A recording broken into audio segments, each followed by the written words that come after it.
तो हेलो बच्चों, I think आप सभी अच्छे होंगे और अच्छे से अपनी छुट्टियों को एंजॉय कर रहे होंगे।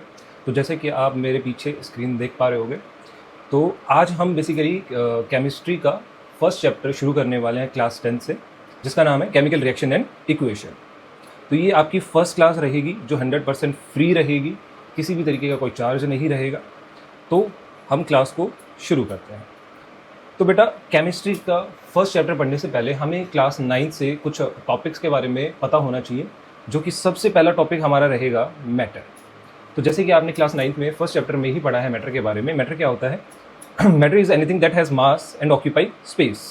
यानी कि हर एक वो चीज़ आपके सराउंडिंग में जिसका कुछ मास होता है, यानी कि वजन होता है 10 ग्राम, 50 ग्राम, 1 किलो, 2 किलो, और जो आपके चारों तरफ स्पेस में कोई ना कोई जगह घेरती हो, ठीक है, वो हमारी कहलाती है मैटर। जैसे कि आपके चारों तरफ चेयर होगी, आपका छोटा भाई बहन, आपका बेड, आपका पंखा, आपकी ट्यूबलाइट, ये सभी क्या होती हैं बेटा? मैटर, क्योंकि ये स्पेस भी घेरती है और इनका मास भी होता है। लेकिन अगर हम बात करें कुछ ऐसी चीज़ों की जो जिनका मास नहीं होता, जैसे एनर्जी का कोई मास नहीं होता है, जैसे लाइट एनर्जी हो गई, इलेक्ट्रिकल एनर्जी हो गई, साउंड एनर्जी हो गई, इनका कोई मास नहीं होता। That is why they are called non matter. आपकी फीलिंग्स, आपके इमोशंस। देन बेटा, आपने पढ़ा था फर्स्ट चैप्टर के अंदर कि मैटर को हम क्लासीफाई कर सकते हैं इनटू 3 स्टेट्स में, जिनमें से पहली स्टेट थी हमारी सॉलिड, देन हमारी सेकंड स्टेट थी लिक्विड, देन थर्ड स्टेट थी हमारी गैस। सॉलिड स्टेट के बारे में पढ़ते हुए आपने पढ़ा था कि सॉलिड स्टेट जो होती है उसमें जो सब्सटेंस होता है उसकी फिक्स शेप होती है और फिक्स ही उसकी वॉल्यूम होती है। जैसे कि आपकी पानी की बोतल, अगर आप सिर्फ और सिर्फ बोतल की बात करोगे तो उसकी एक फिक्स शेप है, उसकी वॉल्यूम भी फिक्स है, ठीक है। आपके हाथ में जो पेन है वो भी, आपके सामने रखा हुआ ये फ़ोन, इसकी भी एक फिक्स शेप है, फिक्स वॉल्यूम है, जो कि चेंज नहीं होगी। अगर आप इसको एक छोटे से बॉक्स में डाल दोगे तो ये उतनी ही जगह घेरेगा जितनी इसकी वॉल्यूम होगी, ठीक है। लेकिन अगर मैं बात करूँ लिक्विड की, तो लिक्विड की कोई फिक्स शेप नहीं होती, लेकिन उसकी वॉल्यूम फिक्स होती है। इसका एग्जाम्पल हम ले सकते हैं, आपकी बोतल के अंदर पानी है, तो अगर आपकी बोतल 1 लीटर की है तो उसके अंदर कितना पानी आ सकता है? 1 लीटर। लेकिन अगर आप उस पानी को बोतल से निकाल करके एक जग में डाल दोगे, एक जार में डाल दोगे, तो वो उसकी शेप ले लेगा। अगर आप उसको एक बाल्टी में, एक बकेट में डाल दोगे तो वो उसकी शेप ले लेगा। तो इसका मतलब लिक्विड की कोई फिक्स शेप नहीं होती, वॉल्यूम फिक्स होती है। आप किसी भी कंटेनर में उस लिक्विड को डालोगे, उसकी वॉल्यूम उतनी ही रहेगी। 1 लीटर थी शुरुआत में, तो फाइनल में भी 1 लीटर ही रहेगी। अगर हम बात करते हैं गैस की, तो बेटा गैस की ना तो फिक्स शेप होती है और ना ही कोई फिक्स वॉल्यूम होती है।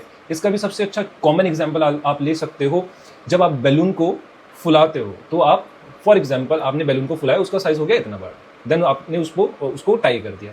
अब आपका छोटा भाई आया, उसको क्या किया? फोड़ दिया। तो पहले जो आपने हवा डाली हुई थी बैलून के अंदर, वो कितने स्पेस में थी? इतने में। लेकिन जैसे ही आपके छोटे भाई बहन ने उस बैलून को फोड़ दिया, तो वो सारी की सारी हवा कहाँ चली गई? कमरे में। अब उस हवा ने कितना स्पेस घेर लिया? उस पूरे कमरे का। तो इसका मतलब गैस की ना तो कोई फिक्स शेप है और ना ही कोई फिक्स वॉल्यूम है। जैसे कि एग्जाम्पल में ऑक्सीजन और कार्बन डाइऑक्साइड। लिक्विड का एग्जाम्पल रहेगा हमारा वाटर, मिल्क, ब्लड, ठीक है। देन उसके बाद सॉलिड के एग्जाम्पल मैंने आपको पहले ही बता दिए हैं, ice, wood, table, chair, pen, tubelight. आपके चारों तरफ जितने भी सब्सटेंसेस देख पा रहे हो, आप उनको क्लासीफाई कर सकते हो सॉलिड, लिक्विड और गैस में। अब बात करते हैं कि मैटर किसका बना है। तो बेटा, हम पहले ही पढ़ चुके हैं 9th क्लास में कि मैटर जो है वो छोटे छोटे पार्टिकल्स का बना होता है, ठीक है। देन हमने उस क्लास में पढ़ा था कि इन पार्टिकल्स के बीच में जो स्पेस होता है, ये पार्टिकल्स रैंडम मोशन में होते हैं, इनके बीच में फोर्सेज ऑफ अट्रैक्शन होती है। ये सारे कॉन्सेप्ट्स जो है हमारे 9th क्लास के हैं। आई होप आपने रिकॉल कर लिए होंगे। अब बात आती है कि हमें ये टॉपिक्स यहाँ पर क्यों पढ़ने हैं, क्योंकि केमिकल रिएक्शन जो होती है वो इन्वॉल्व करती है मैटर का चेंज होना फ्रॉम एक स्टेट से दूसरी स्टेट में। एक केमिकल रिएक्शन के अंदर जब हम 10th क्लास का फर्स्ट चैप्टर पढ़ेंगे, तो उसमें एक सब्सटेंस हो सकता है सॉलिड से लिक्विड में बदल जाए, या लिक्विड से गैस में बदल जाए, या हो सकता है एक सब्सटेंस डायरेक्टली सॉलिड से गैस में बदल जाए। तो इसीलिए आपके पास ये इंफॉर्मेशन होना जरूरी है। अब हम आगे चलते हैं और देखते हैं हमारी दूसरी स्लाइड को। देन हमें पता होना चाहिए कि एलिमेंट्स, कंपाउंड्स एंड मिक्सचर किसे कहा जाता है। तो बेटा, आपने 9th क्लास के चैप्टर फर्स्ट में ही पढ़ा था मैटर की स्टेट्स। देन सेकंड चैप्टर जब आपने पढ़ा तो उसमें पढ़ा मैटर को क्लासीफाई किया गया केमिकल प्रॉपर्टीज के बेसिस पे, जहां पे हमने मैटर को क्लासीफाई किया था 2 फील्ड में। वो 2 जो सब टाइप्स थे वो क्या थे? प्योर सब्सटेंस सबसे पहले, एंड देन हमारा था इम्प्योर सब्सटेंस, जिसे हम मिक्सचर भी कहते हैं।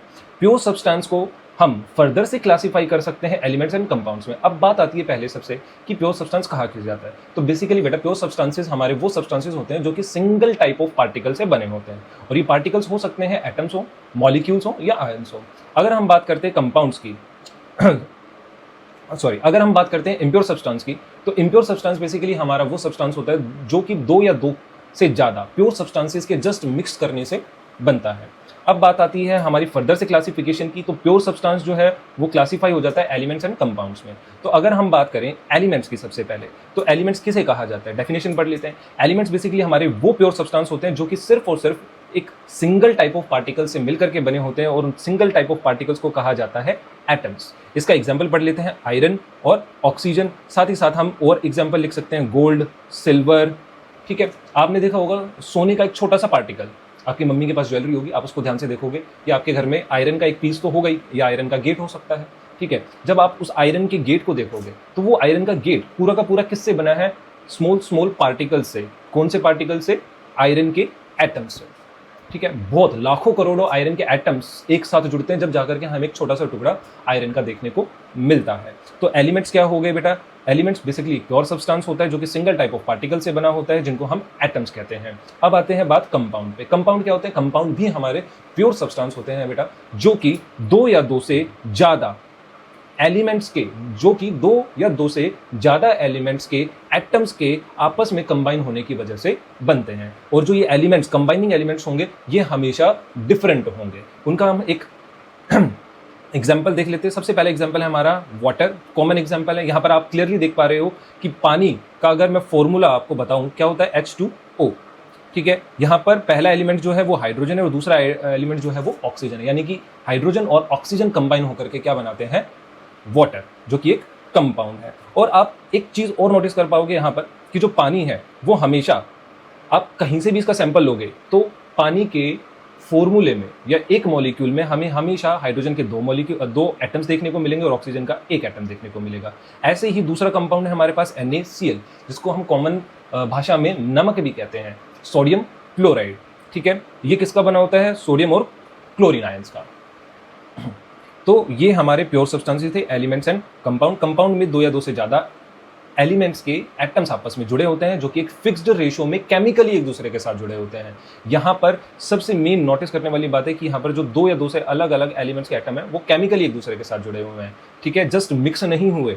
ठीक है, यहाँ पर हाइड्रोजन और ऑक्सीजन के बीच में बेटा बॉन्ड है, केमिकल बॉन्ड है। ठीक है, हमने हाइड्रोजन और ऑक्सीजन को जस्ट ऐसे मिक्स नहीं किया हुआ है, यहाँ पर एक केमिकल बॉन्ड है उनके बीच में, जिसकी वजह से ये कंपाउंड कहलाता है। जबकि अगर हम बात करें मिक्सचर की, मिक्सचर क्या है, मिक्सचर एक इम्प्योर सब्सटेंस है। ठीक है, जिसमें दो या दो से ज्यादा प्योर सब्सटेंसेस को लेकर के जस्ट ऐसे ही मिक्स कर दिया जाता है।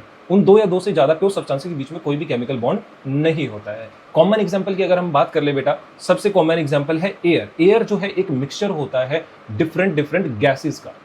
अगर मैं बात करूं सबसे ज्यादा जो कंपोनेंट होता है वो नाइट्रोजन होता है, देन उसके बाद ऑक्सीजन होती है। नाइट्रोजन लगभग 78% होती है, ऑक्सीजन जो है 21%, देन हमारी कार्बन डाइऑक्साइड जो कि लगभग कितनी होती है, अराउंड 0.4% के करीब, और जो रिमेनिंग पार्ट है वो अदर गैसेस का होता है। देन हमारा सॉल्ट सॉल्यूशन, यानी कि जब हम NaCl को पानी में डिसॉल्व कर देते हैं तो हमारा क्या बनता है, मिक्सचर बनता है। यहाँ पर NaCl और पानी के बीच में कोई भी केमिकल बॉन्ड नहीं बनता, इसीलिए मिक्सचर यानी कि इम्प्योर सब्सटेंसेस का कोई भी एक फिक्स फॉर्मूला नहीं होता, ना ही इनका फिक्स बॉइलिंग पॉइंट होता है, ना ही इनका फिक्स मेल्टिंग पॉइंट होता है। लेकिन अगर हम बात करते हैं कंपाउंड्स की, तो कंपाउंड्स का हमेशा एक फिक्स्ड मेल्टिंग बॉइलिंग पॉइंट होता है, साथ में इनका एक फिक्स्ड फॉर्मूला होता है। जैसे कि हम यहाँ पर कॉमन एग्जाम्पल देख ही पा रहे हैं वाटर का। वाटर का एक फिक्स फॉर्मूला है H2O। तो आई होप ये इंफॉर्मेशन सभी के पास होगी। अब बात आती है कि इस चैप्टर के पढ़ने के लिए हमें इस नॉलेज की होना जरूरी क्यों है, क्योंकि केमिकल रिएक्शन में कंपाउंड्स जो है ब्रेक डाउन होते हैं न्यू कंपाउंड्स बनाने के लिए, या न्यू सब्सटेंसेस भी हम कह सकते हैं उनको बनाने के लिए। मिक्सचर जो है वो इन्वॉल्व नहीं होते केमिकल बॉन्डिंग में, इसीलिए हमें एलिमेंट्स और कंपाउंड्स को पढ़ना होता है। अब हम बात करेंगे नेक्स्ट जो हमें पढ़ना है, that is called atoms, molecules and ions. इन तीनों के बीच में भी हमें डिफरेंस पता होना चाहिए। सबसे पहले एटम्स क्या है, एटम्स बेसिकली स्मॉलेस्ट पार्टिकल है जिससे कोई एलिमेंट या एक कंपाउंड बना हुआ होता है। ठीक है, the smallest unit of an element that retains it's chemical property, जो कि उस एलिमेंट की सारी प्रॉपर्टीज को रिटेन करता हो। अगर मैं बात कर लेता हूं आपसे गोल्ड की, ठीक है, आपके पास एक गोल्ड का कॉइन है, अगर हम उस गोल्ड कॉइन को तोड़ते जाएं छोटे छोटे छोटे पार्टिकल्स के अंदर तोड़ते जाएं, तो हम लास्ट में एक ऐसी एंटिटी तक पहुंच जाएंगे जहां पर हमें फर्दर से उसको ब्रेक करना इम्पॉसिबल हो जाता है। That entity is called and that particle is called atom. और वो छोटा पार्टिकल गोल्ड की सारी प्रॉपर्टीज को रिटेन करता है, जो कि गोल्ड का एक बड़ा टुकड़ा रिटेन करता है। ऐसे ही अगर हम एग्जाम्पल्स की बात करें, यहाँ पर कुछ एग्जाम्पल्स मैंने दिए हुए हैं, दैट इज आयरन, ऑक्सीजन, ये भी हमारे क्या है एलिमेंट्स, और उनके एक एटम की अगर हम बात करते हैं तो वो पार्टिकल या एक एटम कहलाता है, ठीक है। ऐसे ही बात करेंगे हम मॉलिक्यूल की, तो मॉलिक्यूल क्या होता है, मॉलिक्यूल को जैसे आप यहाँ पर स्ट्रक्चर में भी देख पाओगे, ठीक है, यहाँ पर दो या दो से ज़्यादा क्या है एटम्स आपस में जुड़े हुए हैं। अब ये एटम्स जो हैं बेटा वो सेम एलिमेंट के भी हो सकते हैं या फिर अलग अलग एलिमेंट्स के भी हो सकते हैं, इसीलिए मॉलिक्यूल्स भी जो होते हैं वो दो प्रकार के होते हैं, एलिमेंट का मॉलिक्यूल और कंपाउंड का मॉलिक्यूल। दोनों के ही एग्जाम्पल पढ़ लेंगे। यहां पर आप देख पाओगे ऑक्सीजन, ये O2 जो है ये है एलिमेंट का मॉलिक्यूल, यानी कि ऑक्सीजन का मॉलिक्यूल। यहां पर क्या हो रखा है, दो ऑक्सीजन आपस में जुड़े हुए हैं एक बॉन्ड से, ठीक है। देन हम पढ़ते हैं कंपाउंड का मॉलिक्यूल। कंपाउंड का मॉलिक्यूल क्या होता है, जब दो या दो से ज्यादा एलिमेंट्स के डिफरेंट एलिमेंट्स के एटम आपस में जुड़ते हैं तो एक मॉलिक्यूल बनता है किसका, कंपाउंड का मॉलिक्यूल। सबसे कॉमन एग्जांपल है H2O, ठीक है। H2O में आप देख पाओगे दो हाइड्रोजन एक ऑक्सीजन के साथ जुड़ते हैं, यहाँ पर दो या दो से ज्यादा एटम्स हैं और वो दोनों के दोनों किसके हैं, अलग अलग एलिमेंट्स के, और केमिकली एक दूसरे के साथ जुड़े हुए हैं। सो ये मॉलिक्यूल किसका होगा बेटा, कंपाउंड का मॉलिक्यूल। जबकि ये वाला मॉलिक्यूल जो होगा, ये वाला हमारा मॉलिक्यूल होता है एलिमेंट का मॉलिक्यूल। ऐसे ही एक और एलिमेंट का मॉलिक्यूल मैं आपको बता देता हूँ, हाइड्रोजन। ऐसे ही नाइट्रोजन का भी मॉलिक्यूल होता है, ठीक है। ऐसे ही हमारा ऑक्सीजन, क्लोरीन, ये सभी हमारे मॉलिक्यूल्स हैं एलिमेंट के। अब बात कर लेते हैं हम आयंस की। तो आयंस क्या होते हैं, एक ऐसा एटम या ग्रुप ऑफ एटम्स जिसके ऊपर नेट चार्ज होता है, कोई ना कोई चार्ज, चाहे वो चार्ज पॉजिटिव हो या नेगेटिव, उसको हम बोलते हैं आयन, ठीक है। अब बात कर लेते हैं कि एक ऐसा एटम जिसके ऊपर पॉजिटिव चार्ज हो उसको क्या कहा जाता है, उसको कहा जाता है कैटायन। जबकि एक ऐसा एटम जिसके ऊपर नेगेटिव चार्ज है उसको क्या कहा जाता है बेटा, एनायन। ये सब कुछ आप 9th क्लास में पढ़ के आए हुए हो, जस्ट हम रिकॉल कर रहे हैं ताकि हमें आगे पढ़ने में दिक्कत ना हो, ठीक है। उस कैटायन के एग्जाम्पल आप देख पा रहे हो, सोडियम एंड कैल्शियम, क्योंकि सोडियम के आखिरी शेल के अंदर एक इलेक्ट्रॉन होता है, वो इलेक्ट्रॉन को लूज कर देता है और अपनी ऑक्टेट को क्या कर देता है, कंप्लीट कर देता है, ठीक है। इसीलिए उसके ऊपर पॉजिटिव चार्ज आ जाता है। कैल्शियम की लास्ट शेल के अंदर दो इलेक्ट्रॉन्स होते हैं, इसलिए वो दो इलेक्ट्रॉन्स को डोनेट कर देता है और खुद क्या बन जाता है, कैटायन, ठीक है। ऐसे ही क्लोरीन को अगर आप देखोगे, क्लोरीन के ऊपर एक नेगेटिव चार्ज होता है, ऑक्सीजन के ऊपर 2 नेगेटिव चार्ज होता है। तो ये भी आप पढ़ के आए हो। ये सभी elements, compounds, mixture, atoms, molecules and ions हमें पढ़ना जरूरी इसलिए थे क्योंकि अभी आगे आपके इस चैप्टर के अंदर बहुत ही ज़्यादा काम आएंगे। नेक्स्ट हम, that is called physical change and chemical change. आप क्लास 7th में 5th चैप्टर में physical change and chemical change पढ़ के आ चुके हो।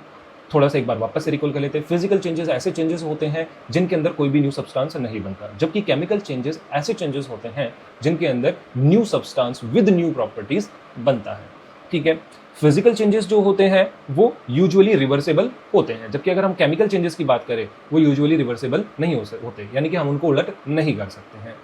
ओनली फिजिकल प्रॉपर्टी चेंज, एक फिजिकल चेंज के दौरान एक सिर्फ और सिर्फ किन में चेंज आता है, फिजिकल प्रॉपर्टीज में। लेकिन केमिकल चेंज के अंदर केमिकल प्रॉपर्टीज ही सब्सटेंस की चेंज हो जाती है, यानी कि अरेंजमेंट जो होता है ना एटम्स के बीच में कंपाउंड के, वो टोटली चेंज हो जाता है। लेकिन फिजिकल चेंज के दौरान ऐसा नहीं होता। अगर हम बात करें एग्जाम्पल्स की, तो मेल्टिंग ऑफ आइस का पिघल करके पानी बन जाना, लेकिन पानी तो पानी रहता है, वापस से अगर हम पानी को ठंडा कर देंगे तो आइस में बदल जाएगा, ठीक है। तो that means it is a reversible. अगर हम कागज को लेकर के फाड़ दें, क्या होगा, छोटे छोटे टुकड़ों में बढ़ जाएगा, लेकिन कागज तो कागज ही रहेगा। हर एक टुकड़ा, क्या वो एक छोटा टुकड़ा किसी दूसरे प्रोडक्ट में बदल जाता है, किसी दूसरे सब्सटेंस में बदल जाता है? नहीं, कागज तो कागज ही रहता है, ठीक है। डिसॉल्विंग सॉल्ट, पानी में अगर हम नमक मिला दें तो क्या होगा, नमक वाला पानी बन जाएगा या वहां पर कोई दूसरा सब्सटेंस बन जाएगा? नहीं, हम पानी और नमक को अलग अलग कर सकते हैं, क्योंकि वहां पर कोई भी किसी भी तरीके का केमिकल कॉम्बिनेशन नहीं हो रहा है। वहां पर पानी और नमक एक दूसरे के साथ जुड़ नहीं रहे हैं केमिकली, ठीक है। वहां पर जस्ट हमने इनको मिक्स किया हुआ है। उन दोनों चीजों को हम वापस से सेपरेट भी कर सकते हैं। लेकिन अगर हम बात करें बर्निंग ऑफ वुड और पेपर, अगर मैं कागज को फाड़ने की जगह जला दूं तो क्या बन जाएगी, राख। और आपने देखा होगा राख जो होती है बिल्कुल कागज से उलट होती है, काली होती है, भुरभुरी होती है। क्या हम राख पे लिख सकते हैं? नहीं लिख सकते, लेकिन कागज के छोटे से छोटे टुकड़े पे भी लिख सकते हैं। तो ऐश यानी कि राख जो एक न्यू सब्सटेंस है जो कि बर्निंग ऑफ पेपर से बनता है, ठीक है। रस्टिंग ऑफ आयरन, शुरुआत में लोहा नया होता है, बिल्कुल सॉलिड होता है, लेकिन जैसे ही उसको हम थोड़े टाइम के लिए छोड़ देते हैं हवा में जिसमें नमी होती है, तो वो कैसा हो जाता है, ओवर द टाइम ब्राउन हो जाता है और भुरभुरा हो जाता है। उसको छूने पर वो झड़ जाता है, बिल्कुल छोटे छोटे पार्टिकल्स में बिखर जाता है। That is called the rust. और ये क्या है, एक केमिकल चेंज है, क्योंकि यहाँ पर एक न्यू सब्सटेंस बन चुका है। Cooking food is also an example of chemical change. Digestion of food is also an example of chemical change. दूध का दही में बदल जाना, ये भी क्या है बेटा, केमिकल चेंज। क्या वापस से आप दूध बना सकते हो दही से? नहीं बना सकते, क्योंकि एक ऐसा चेंज है, केमिकल चेंज है। तो फिजिकल चेंज और केमिकल चेंज हमें पता होना चाहिए। Common elements and their symbols जो कि आपको पता होने ही चाहिए, और उनके एटॉमिक नंबर। सबसे पहला आ जाता है हमारा हाइड्रोजन। हाइड्रोजन का एटॉमिक नंबर होता है बेटा 1। देन उसके बाद कॉमन जो हमारा एलिमेंट है दैट इज कॉल्ड कार्बन, उसका एटॉमिक नंबर 6 है। नाइट्रोजन, नाइट्रोजन का 7। ऑक्सीजन 8 एटॉमिक नंबर होता है। सोडियम का 11 एटॉमिक नंबर होता है। मैग्नीशियम का 12 एटॉमिक नंबर होता है। एल्यूमिनियम का 13 एटॉमिक नंबर होता है। सिलिकॉन का 14, सल्फर का 16, क्लोरीन का 17, पोटेशियम का 19, कैल्शियम का 20, आयरन का 26, कॉपर का 29 एंड जिंक का 30। इन सभी का तो आपको पता होना ही चाहिए, साथ में इनके सिंबल्स भी। अब शुरू होता है बेटा हमारा पहला chapter that is called chemical reaction and equation. तो इस चैप्टर को पढ़ते हुए सबसे पहला टॉपिक हमारा है केमिकल रिएक्शन ही किसे कहा जाता है।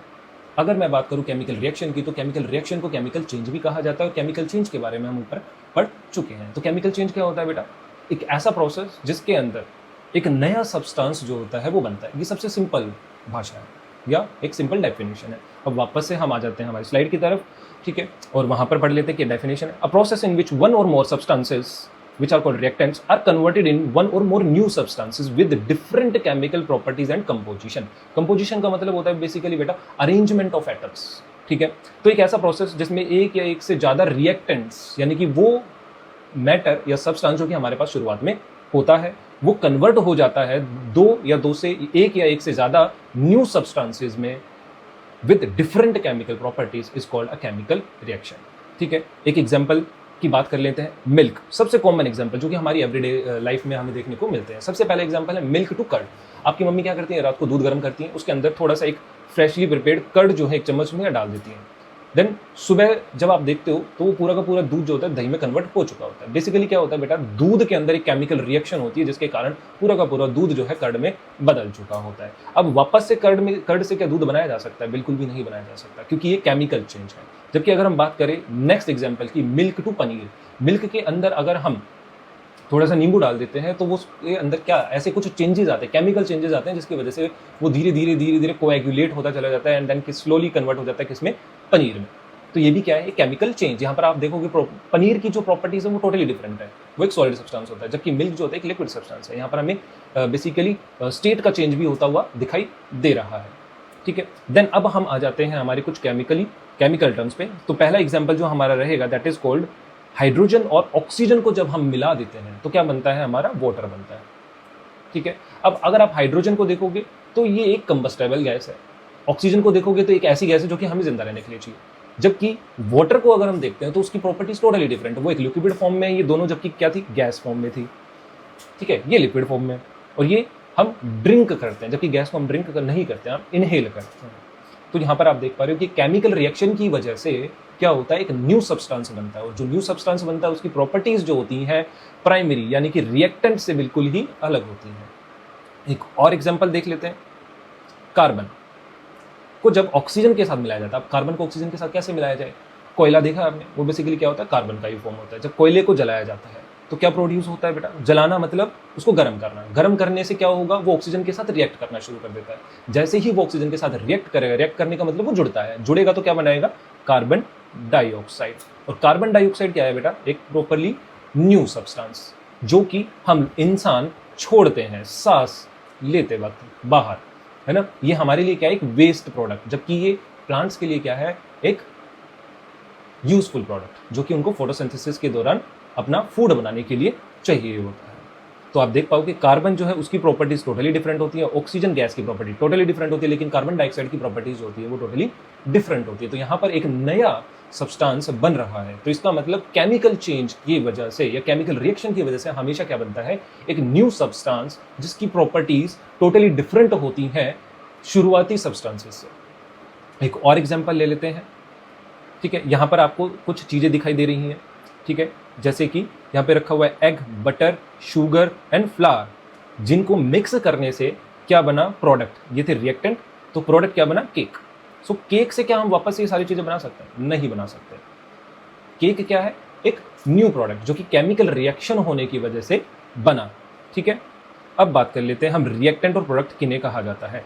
तो रिएक्टेंट्स बेसिकली बेटा वो सब्सटेंसेस होते हैं जो कि हमारे पास शुरुआत में मौजूद होते हैं। जैसे कि यहाँ पर मिल्क रिएक्टेंट था, यहाँ पर हाइड्रोजन गैस और ऑक्सीजन गैस जो थी वो रिएक्टेंट्स थी, ठीक है, जिनको कि एरो के हमेशा लेफ्ट हैंड साइड में लिखा जाता है।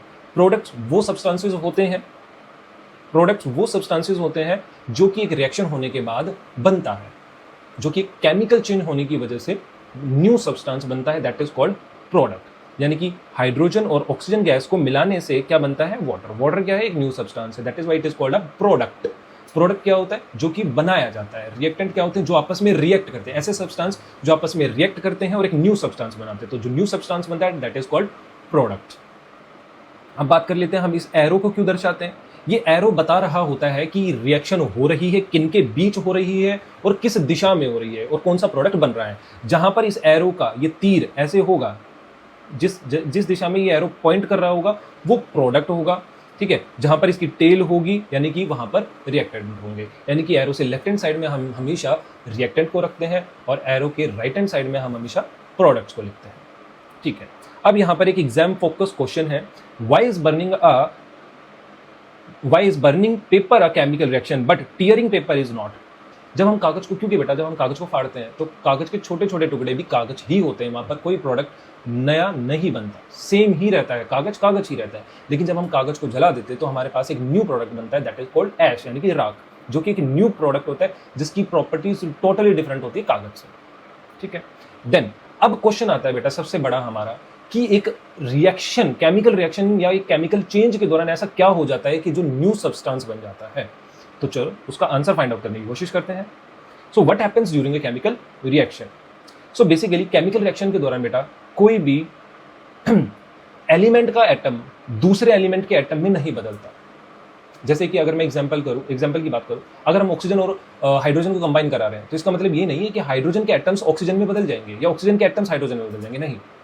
यहां पर देख लेते हैं, rearrangement of atoms take place during a reaction. सिर्फ और सिर्फ क्या होता है, रीअरेंजमेंट ऑफ एटम्स। कोई भी एटम जो है एक एलिमेंट का दूसरे एलिमेंट के एटम में कन्वर्ट नहीं होता। हाइड्रोजन ऑक्सीजन में कन्वर्ट नहीं होता, हाइड्रोजन कार्बन में कन्वर्ट नहीं होता, कार्बन जो है नाइट्रोजन में, कभी ऐसा कन्वर्जन देखने को नहीं मिलेगा। जस्ट एटम्स के बीच में रीअरेंजमेंट होता है, वो अब आगे एग्जाम्पल की मदद से पढ़ेंगे।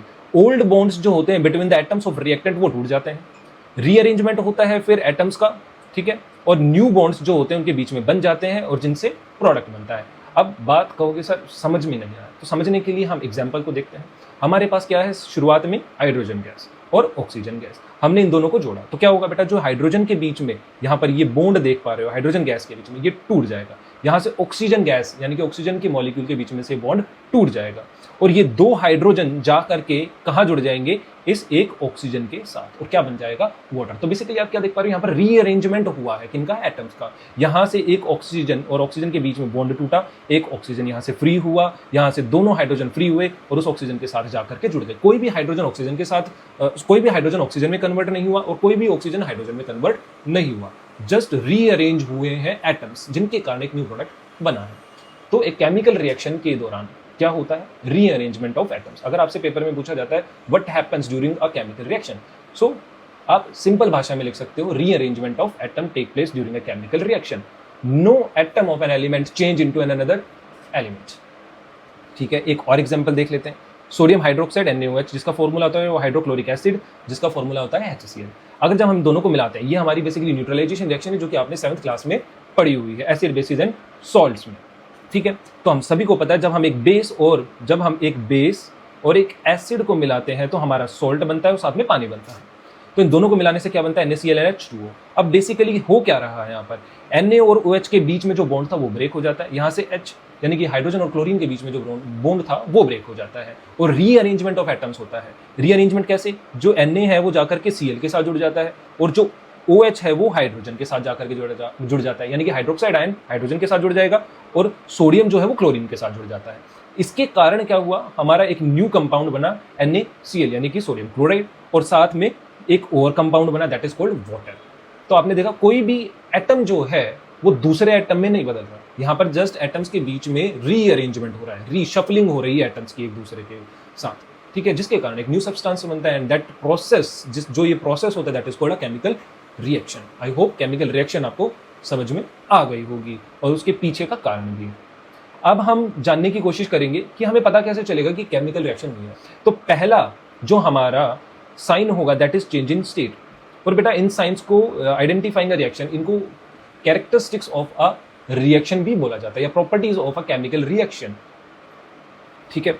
तो चेंज इन स्टेट, स्टेट में चेंज हमें देखने को मिल सकती है। कॉमन एग्जांपल अभी हमने पढ़ा था H2 और O2 को अगर हम आपस में मिलाते हैं तो H2 बनती है, जबकि हाइड्रोजन और ऑक्सीजन क्या है, दोनों ही गैस है, जबकि वाटर क्या है, लिक्विड है। तो हमें चेंज इन स्टेट देखने को मिल सकता है, जैसे कि ice melt is a physical change but burning paper is a chemical change. यहाँ पर कागज जलता है तो गैस भी बनती है और साथ में ऐश भी बनती है यानी कि राख भी बनती है। चेंज इन कलर, हमें कलर में चेंज होता हुआ नजर आ सकता है। इसका एक अच्छा उदाहरण है कॉपर सल्फेट के क्रिस्टल्स को लेकर के उसका सॉल्यूशन जब हम बना लेते हैं और उसमें एक आयरन नेल डाल दें यानी कि लोहे की कील डाल दें, तो कुछ ही देर बाद हमें एक रिएक्शन होने की वजह से एक अच्छा सा चेंज देखने को मिलता है। दैट इज जो कॉपर सल्फेट का ब्लू कलर होता है ना बेटा, वो धीरे धीरे किस में चेंज हो जाता है, ग्रीन कलर में, आयरन सल्फेट के बनने के कारण। यही रिएक्शन हम आगे भी पढ़ने वाले हैं और ये हमने 7th क्लास में भी पढ़ी हुई है, ठीक है। अब हम पढ़ेंगे नेक्स्ट जो कैरेक्टरिस्टिक है हमें देखने को मिलेगा that is called evolution of a gas, यानी कि गैस का बाहर निकलना। यहाँ पर एक एग्जाम्पल है that is called zinc plus HCl। जब हम जिंक को हाइड्रोक्लोरिक एसिड में डाल देंगे, जिंक के छोटे से टुकड़े को, तो क्या होगा, एक डिस्प्लेसमेंट रिएक्शन होगी, उसके अंदर एक रिएक्शन होगी जिसके कारण हाइड्रोजन गैस जो है वो बाहर निकलेगी और हमें टेस्ट ट्यूब से बाहर बुलबुले निकलते हुए दिखाई देंगे। इसी को कहा जाता है लुक्स फॉर दी बबल्स और एफर्वेसेंस। एफर्वेसेंस होता है बेसिकली जब बुलबुले बहुत तेजी से निकलते हैं, दैट इज कॉल्ड एफर्वेसेंस, ठीक है, इवोल्यूशन ऑफ गैसेस। अब इसके बाद जो हमारा next characteristic of chemical reaction रहेगा that is called change in temperature. एक रिएक्शन के दौरान टेम्परेचर जो है बढ़ भी सकता है और घट भी सकता है, ठीक है। अगर एक रिएक्शन के दौरान हीट बाहर निकलती है तो हम उसको बोलते हैं एक्सोथर्मिक प्रोसेस। अगर एक रिएक्शन के दौरान हीट एब्जॉर्ब हो जाती है तो उसको बोलते हैं एंडोथर्मिक प्रोसेस। दोनों के ही एग्जाम्पल यहाँ पर लिखे हुए हैं, लाइक वुड बर्निंग, जब हम लकड़ी को जलाते हैं तो हीट बाहर निकलती है, जब हम किसी फ्यूल को जलाते हैं तो हीट बाहर निकलती है, that is called an exothermic process. लेकिन फोटोसिंथेसिस यानी कि जब प्लांट फूड बनाते हैं तो वो एनर्जी को एब्जॉर्ब करते हैं, लाइट एनर्जी जो कि सन से आ रही होती है उसको एब्जॉर्ब करेंगे, that is called an endothermic process. तो टेम्परेचर किसी रिएक्शन में बढ़ भी सकता है, घट भी सकता है। फॉर्मेशन ऑफ अ प्रेसिपिटेट, जब हम दो कंपाउंड के सॉल्यूशन को आपस में मिलाते हैं ना बेटा, तो ऐसे यहाँ पर देख पा रहे हो कि टेस्ट ट्यूब में क्या देख पा रहे हो आप, एक व्हाइट कलर का सॉलिड सब्सटेंस जो है वो फॉर्म हो पा रहा है। तो ये व्हाइट कलर का जो सॉलिड सब्सटेंस है जो कि इनसॉल्युबल है, जो कि डिसॉल्व नहीं होता, दैट इज कॉल्ड प्रेसिपिटेट। इसका एक कॉमन एग्जांपल है बेरियम क्लोराइड, और जब सोडियम सल्फेट को मिक्स किया जाता है तो बेरियम सल्फेट के इनसॉल्युबल प्रेसिपिटेट बन जाते हैं। ये भी हम आगे पढ़ेंगे इसी क्लास में। तो कुछ रिएक्शंस में हमें साउंड भी प्रोड्यूस होती हुई दिखाई दे सकती है, एक्सप्लोसिव और क्रैकलिंग साउंड। इसका एक कॉमन एग्जांपल है बर्निंग ऑफ क्रैकर्स। जब आप पटाखे छुड़ाते हो यानी कि जब पटाखों में आग लगा देते हो तो आप क्या देखते हो कि वो बहुत तेज नॉइज करते हैं। ऐसे ही जब हम लेड नाइट्रेट यानी कि PbNO3 को जब हम हीट करते हैं तो इसके डिकम्पोजिशन होने के कारण भी बेटा क्या आती है, क्रैकलिंग साउंड आती है, ठीक है। तो ये बेसिकली टॉपिक था हमारा characteristics of a chemical reaction, यानी कि केमिकल रिएक्शन जब होती है तो कौन कौन से चेंजेस हमें देखने को मिल सकते हैं। और जरूरी नहीं है कि हमें एक केमिकल रिएक्शन के होते हुए सिर्फ एक ही चेंज देखने को मिले, दो या दो से ज़्यादा चेंजेस भी देखने को हमें मिल सकते हैं। अब जो नेक्स्ट टॉपिक रहेगा that is called chemical equation. अब मेरा एक छोटा सा सवाल रहेगा आपसे बेटा कि एक केमिकल रिएक्शन जो हम लिख रहे हैं कि हमने सोडियम हाइड्रोक्साइड को हाइड्रोक्लोरिक एसिड में मिलाया और उससे क्या बना, सॉल्ट बना, साथ में वाटर निकला। अभी तो कितना बड़ा सेंटेंस हो गया। क्या इसका कोई शॉर्टेस्ट तरीका है? क्या आप अपने जीवन में भी लंबे लंबे रास्ते अपनाते हो, शॉर्टकट्स अपनाते हो किसी काम को करने के लिए? आई होप आप सभी छोटे से छोटा रास्ता अपनाते हो। तो केमिकल रिएक्शन को लिखने का हमारे पास सबसे छोटा और सरल रूप होता है, जिसको हम बोलते हैं केमिकल इक्वेशन। आइए उसकी डेफिनेशन से शुरुआत करते हैं। A short hand representation of a chemical reaction using chemical formula and symbols. तो केमिकल इक्वेशन क्या है? एक short hand method to represent a chemical reaction using, किस चीज का यूज करके? फॉर्मूला और सिंबल्स। सिंबल्स किनके? एलिमेंट्स के। फॉर्मूला किनके होते हैं? कंपाउंड के। तो एक केमिकल रिएक्शन के अंदर जरूरी तो नहीं है कि दोनों ही एलिमेंट होंगे और दोनों ही कंपाउंड होंगे। एक केमिकल रिएक्शन के अंदर एक एलिमेंट भी हिस्सा ले सकता है और कंपाउंड भी हिस्सा ले सकता है। तो हमें दोनों ही पता होने चाहिए, एलिमेंट्स के सिंबल पता होने चाहिए और हमें कंपाउंड के फॉर्मूला पता होना चाहिए। तो एलिमेंट के सिंबल्स और कंपाउंड्स के फॉर्मूला का यूज करते हुए हम एक रिएक्शन, एक केमिकल रिएक्शन को बहुत ही छोटे और सरल रूप में लिख देते हैं, जिसको हम क्या कहते हैं बेटा? Chemical equation. ठीक है। इसका सबसे कॉमन एग्जाम्पल आप यहां पर देख पाओगे, that is 2H2 plus O2 gives 2H2O। इसका मतलब क्या है? यानी कि दो हाइड्रोजन के मॉलिक्यूल एक ऑक्सीजन के मॉलिक्यूल के साथ जुड़ करके दो वाटर के मॉलिक्यूल बना रहे हैं। ठीक है। उससे पहले थोड़ा सा और डिस्कशन कर लेते हैं कि हम एक केमिकल इक्वेशन को सिंबल्स और फॉर्मूला से ही क्यों लिखते हैं। क्यों हम वर्ड्स का इस्तेमाल ना करके लिख ले? क्योंकि बेटा अगर हम फॉर्मूला और सिंबल से लिखेंगे तो वो टाइम और स्पेस दोनों ही बचाएगा। ठीक है। यूनिवर्सल लैंग्वेज होती है। अब कहीं कहीं पर जो है लैंग्वेजेस का फर्क है। इंडिया में हिंदी भी बोली जाती है, इंग्लिश भी बोली जाती है, चाइना में चाइनीज। तो वहां पर अब आप जो हो वो चाइनीज लैंग्वेज को तो नहीं समझ पाओगे। ठीक है। तो हमें एक यूनिवर्सल मेथड जो है वो एडेप्ट करना होता है, जो कि हर जगह जा करके आप उसकी स्टडी कर सकते हो। Shows exact quantities. जो फॉर्मूला और सिंबल्स होते हैं वो हमें एग्जैक्ट क्वांटिटीज के बारे में बताते हैं, यानी कि कितना मैटर, यानी कि कितना जो है कंपाउंड के कितने मॉलिक्यूल्स उस रिएक्शन के अंदर हैं। 2 मॉलिक्यूल है, 10 मॉलिक्यूल है, 50 मॉलिक्यूल है, लेकिन वर्ड्स से ऐसा दर्शाना इम्पॉसिबल है। Easy to balance. एक केमिकल इक्वेशन को बैलेंस करने के लिए हम एक केमिकल इक्वेशन को बैलेंस करने के लिए हम फॉर्मूलाज और सिंबल्स ही लेते हैं ताकि हम उसको इजीली बैलेंस कर पाए। तो जो केमिकल इक्वेशन है वो उसके 2 सिंपल टाइप्स होते हैं। पहला वर्ड इक्वेशन, दूसरी होती है हमारी सिंबल इक्वेशन। वर्ड इक्वेशन जो होती है यहाँ पर हम बेसिकली सब्सटेंसेस के नाम लिखते हैं, सिंपल और सिंपल। जैसे कि कॉमन एग्जांपल है hydrogen plus oxygen gives water. यहाँ पर हमने क्या लिखा है? उनके नाम, यानी कि वर्ड्स। लेकिन हमें यहाँ पर ये नहीं पता चल रहा कि कितना हाइड्रोजन और कितना ऑक्सीजन मिलकर के कितना पानी बना रहे हैं। अब अगर हम बात करें सिंबल इक्वेशन की, तो हम यहाँ पर इस टाइप ऑफ इक्वेशन में हम क्या करते हैं? एलिमेंट्स और कंपाउंड्स के सिंबल और फॉर्मूलाज का यूज करके इक्वेशन को लिखते हैं। अब आप देख पाओगे यहाँ पर हाइड्रोजन और ऑक्सीजन मिलकर के क्या बना रहे हैं? वाटर बना रहे हैं। सेम रिएक्शन, लेकिन अब आपको यहाँ पर क्लियरली पता चल रहा है कि 2 हाइड्रोजन के मॉलिक्यूल और 1 ऑक्सीजन का मॉलिक्यूल आपस में जुड़ रहे हैं, तो वाटर के 2 मॉलिक्यूल्स बन रहे हैं। तो यहाँ पर आपको एग्जैक्ट क्वांटिटी का भी पता चल गया है। तो इसीलिए सिंबल इक्वेशन को अप्रूवल मिल जाता है जल्दी से लिखने के लिए, क्योंकि हमारा टाइम भी जो है बचाती है और स्पेस भी बचाती है। ठीक है। यूनिवर्सल लैंग्वेज है, एग्जैक्ट क्वांटिटी शो करती है, इजी टू बैलेंस होती है।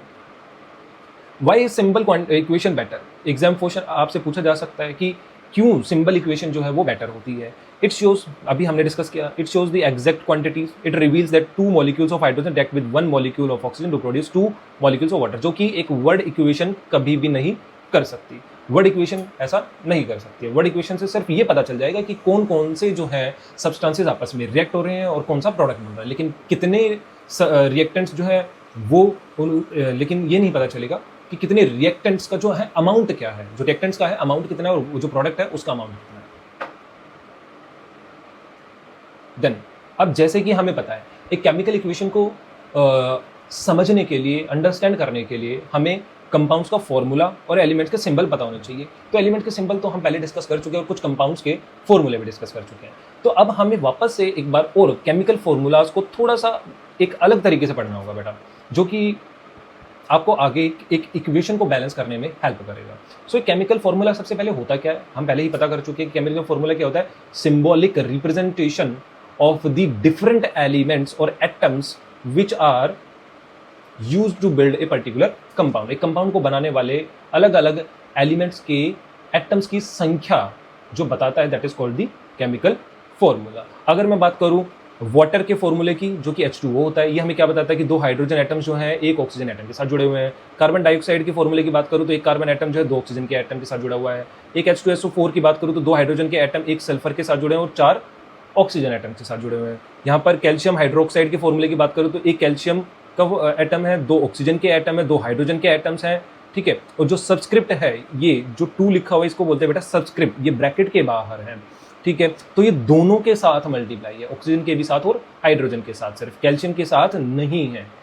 अब बात कर लेते हैं, यहाँ पर मैंने एक फॉर्मूला लिखा हुआ है दैट इज 2H2O। अब इसमें ये डिफरेंट चीज़ें क्या है ये आपको क्लियर होनी चाहिए, ताकि आप एक केमिकल इक्वेशन को लिखते हुए भी और बैलेंस करते हुए गलती ना करो। तो सबसे पहले हमें क्लियर पता है कि H2O क्या होता है, सिंपल एक मॉलिक्यूल ऑफ हाइड्रोजन।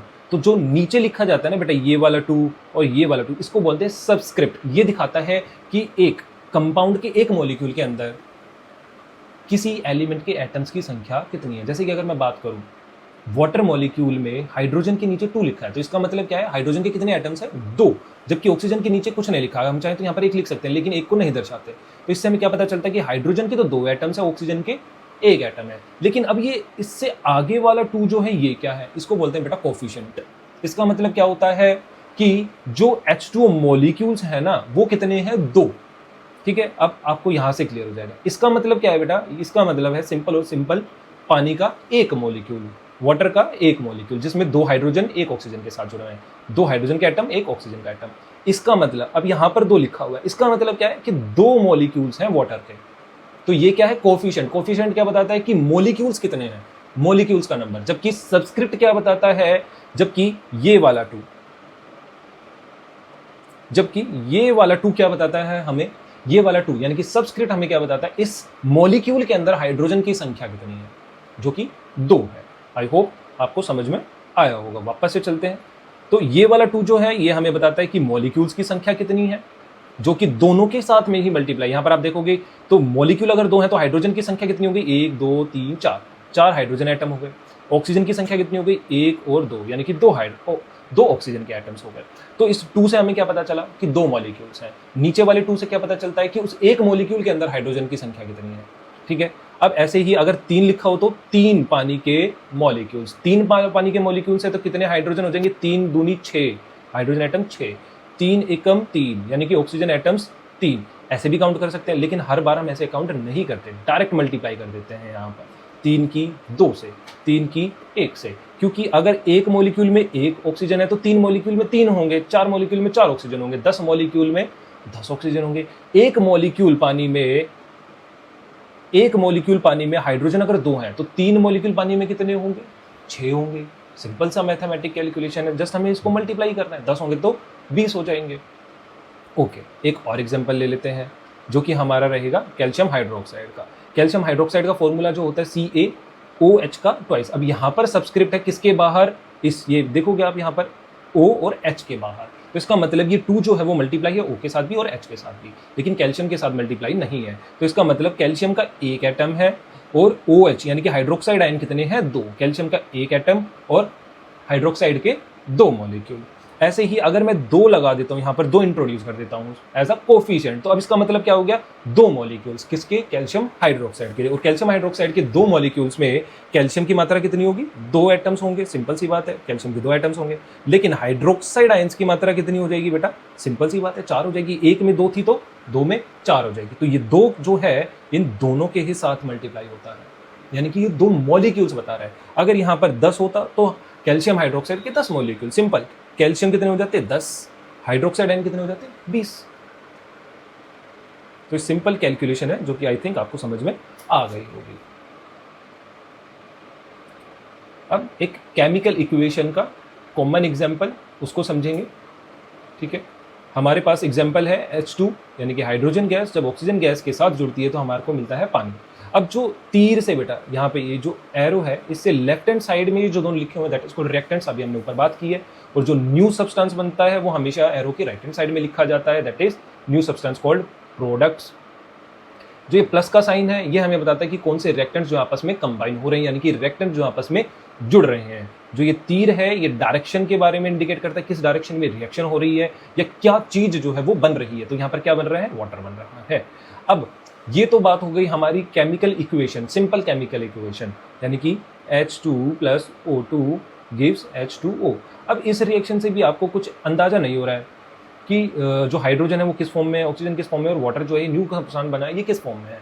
तो उनकी स्टेट को दर्शाने के लिए हम कुछ सिंबल्स ऐड कर देते हैं जिनको बोलते हैं एडिशनल डिटेल्स। तो सॉलिड स्टेट के लिए हम क्या लिखते हैं, S। लिक्विड स्टेट के लिए हम क्या लिखते हैं, L। और गैस के लिए क्या लिखते हैं हम, G।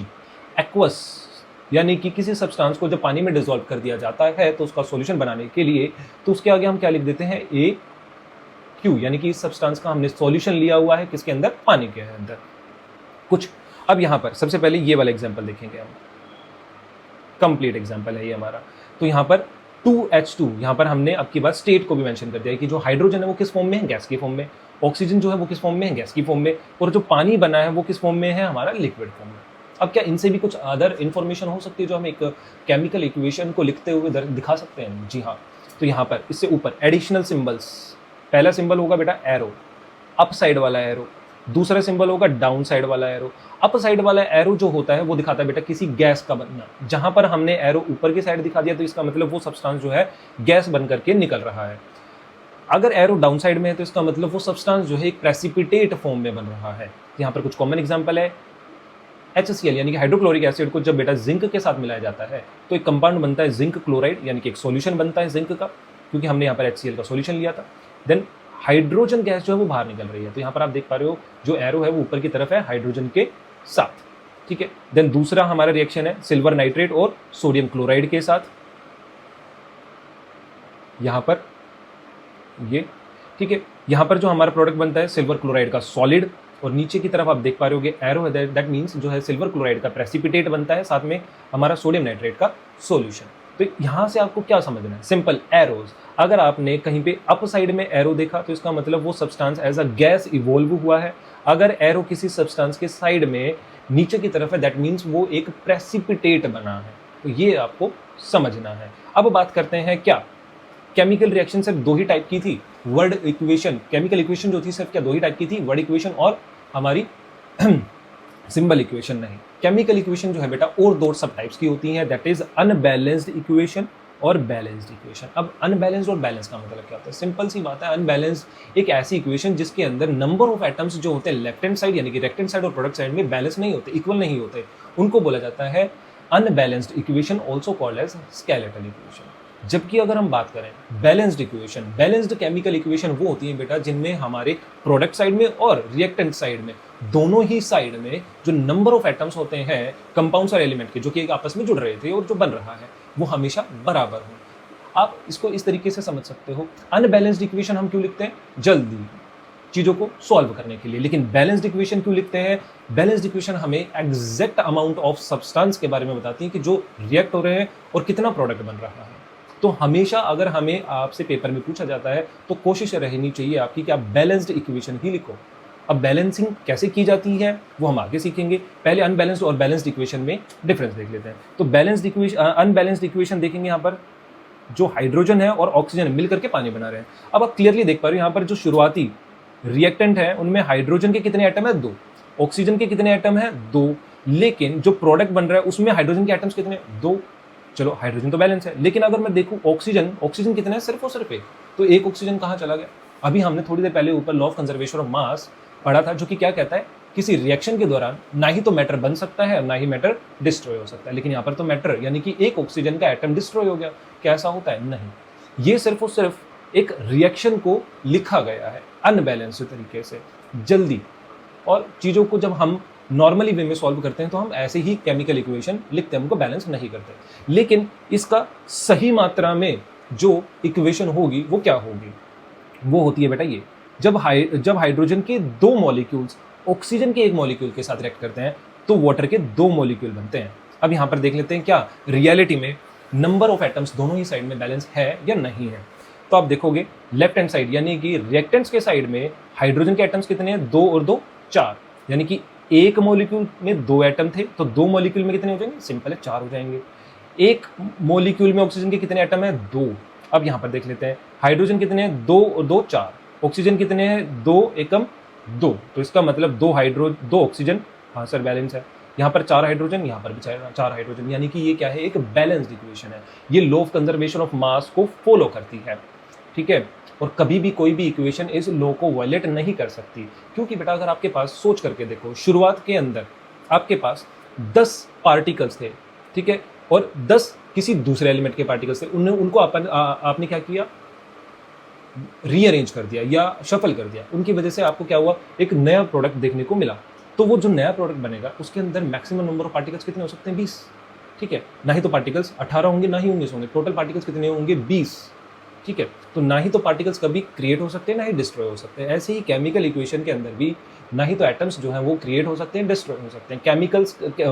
एटम्स का जस्ट रीअरेंजमेंट होगा। रीअरेंजमेंट होते हुए कभी भी ना तो एटम्स की संख्या बढ़ेगी ना ही घटेगी। तो ये है हमारा बैलेंस्ड इक्वेशन। अब बात आती है हमें इक्वेशन को बैलेंस करना ही क्यों है? क्योंकि जो लॉ है कि matter can nether be created nor be destroyed during a chemical reaction, उसको फॉलो करना ही होगा। ये लॉ और क्या कहता है कि जो टोटल मास है रिएक्टेंट का, वो टोटल मास ऑफ प्रोडक्ट के इक्वल होगा। और टोटल मास कब होगा? जब नंबर ऑफ एटम्स, मास किस वजह से है रिएक्टेंट का? नंबर ऑफ एटम्स की वजह से। प्रोडक्ट का मास किस वजह से होगा? नंबर ऑफ एटम्स की वजह से, एलिमेंट्स के। तो जब रिएक्टेंट में नंबर ऑफ एटम्स प्रोडक्ट के नंबर ऑफ एटम्स के बराबर होंगे, तभी तो उनका मास भी बराबर होगा, तभी तो ये लॉ जो है वो वेरीफाई होगा। तो हमें इसीलिए एक इक्वेशन को बैलेंस करना पड़ता है। The number of each type of atom must be equal on the both side, तभी मास भी इक्वल हो पाएगा।